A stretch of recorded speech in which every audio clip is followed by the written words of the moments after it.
ರಾಜ್ಯದಲ್ಲಿ ಈಗಾಗಲೇ ಕಾವೇರಿದೆ ರಾಜೀನಾಮೆಯ ರಾದ್ಧಾಂತ. ಸದನದ ಒಳಗೂ ಹೊರಗೂ ಬಿಜೆಪಿ ನಾಯಕರ ಹೋರಾಟ ತೀವ್ರಗೊಂಡಿದೆ. ಬಿಜೆಪಿಯ ವಿರುದ್ಧ ಕಾಂಗ್ರೆಸ್ ಮುಖಂಡರ ರಿವರ್ಸ್ ಪ್ರತಿಭಟನೆಗಳಾಗ್ತಾ ಇದೆ. ಒಂದು ಕಡೆ ವಿಧಾನಸೌಧದಲ್ಲಿ ಅಧಿವೇಶನ ಸ್ತಬ್ಧ. ಮೊಗಸಾಲೆ ಪಡಸಾಲೆಯಲ್ಲಿ ಚರ್ಚೆಗಳಾಗಬೇಕಾಗಿತ್ತು, ಆದರೆ ವಿಧಾನಸೌಧದ ಹೊರಗಡೆ ಹೈಡ್ರಾಮಾ ಆಗ್ತಿದೆ.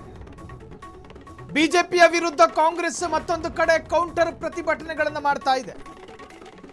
ರಾಜೀನಾಮೆ ಪ್ರಹಸನದಿಂದ ಸಭಾಧ್ಯಕ್ಷರೇ ಕಂಗಾಲಾಗಿದ್ದಾರೆ.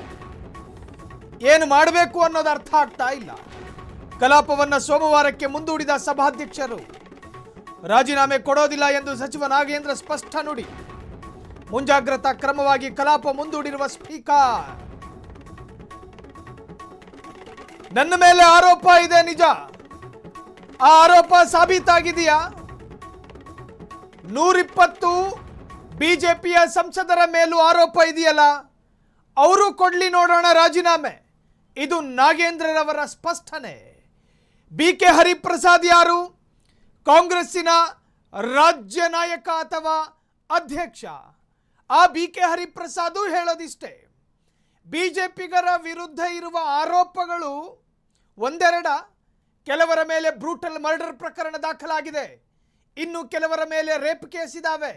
ಹಂಗಂತ ಅವರೆಲ್ಲ ರಾಜೀನಾಮೆ ಕೊಡೋದಕ್ಕೆ ಸಿದ್ಧರಿದ್ದಾರಾ? ತಡೀಪಾರು ಗಡೀಪಾರು ಅಂತೆಲ್ಲ ಮಾತನಾಡಿದ್ರು BK ಹರಿಪ್ರಸಾದ್. ಕೇಂದ್ರ central home minister Amit Shah ಅವರ ಹೆಸರನ್ನ ಸುಸ್ಪಷ್ಟವಾಗಿ BK ಹರಿಪ್ರಸಾದ್ ಹೇಳ್ತಾರೆ. ತಡೀಪಾರಾಗಿರುವಂತಹ ಹೋಮ್ ಮಿನಿಸ್ಟರ್ ಈಗಲೂ ನಮ್ಮ ದೇಶದ ಕೇಂದ್ರ ಗೃಹ ಸಚಿವರಾಗಿರುವಾಗ ಯಾಕೆ ಬಿ ನಾಗೇಂದ್ರ ಸಚಿವ ಸಂಪುಟದಲ್ಲಿ ಇರಬಾರ್ದು? ಅವ್ರ ಮೇಲಿರೋದು ಅಲಿಗೇಷನ್, ಒಂದು ಆರೋಪ. ಈಸ್ ಅಕ್ಯೂಸ್ಡ್, ಆರೋಪಿ ಅಷ್ಟೇ. ಅವರು ಅಪರಾಧಿ ಅನ್ನೋದು ಸಾಬೀತಾಗಿಲ್ಲ. ಇದು ಕಾಂಗ್ರೆಸ್ಸಿನ ಸಮರ್ಥನೀಯ ವಾದ. ಇನ್ನು ಬಿಜೆಪಿಗರು ಮಧ್ಯಾಹ್ನ ಹೊಟ್ಟೆ ತುಂಬ ಊಟ ಮಾಡಿ ಅದಾದ ನಂತರ ಪ್ರತಿಭಟನೆಗಳನ್ನ ನಿಲ್ಲಿಸ್ತಾರೆ ಅಂದುಕೊಂಡಿದ್ದ ಕಾಂಗ್ರೆಸ್ಸಿಗರಿಗೆ ಮತ್ತೊಂದು ಶಾಕು. ಈವ್ನಿಂಗ್ ಟೀ ಮತ್ತು ಸ್ನಾಕ್ಸ್ ತಿನ್ನೋವರೆಗೂ ಬಿಡೋ ತರ ಕಾಣ್ತಾ ಇಲ್ಲ. ರಾಜ್ಯದಲ್ಲಿ ತೀವ್ರ ಸ್ವರೂಪವನ್ನು ಪಡೆದುಕೊಂಡಿದೆ ಪ್ರತಿಭಟನೆ.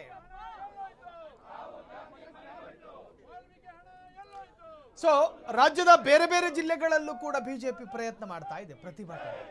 ಸರಿ, DK ಶಿವಕುಮಾರ್ ಅವರ ಕ್ಯಾಬಿನೆಟ್ನಲ್ಲಿ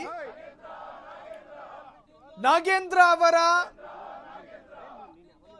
ಮಂತ್ರಿ ಸ್ಥಾನ, ಈ ಮಂತ್ರಿಮಂಡಲದಿಂದ ನಾಗೇಂದ್ರ ಅವರನ್ನ ಕೈ ಬಿಡಬೇಕು ಅಂತೇಳಿ DK ಶಿವಕುಮಾರ್ ಅವರಿಗೆ ಒತ್ತಡವನ್ನು ಹಾಕಲಾಗ್ತಾ ಇದೆ.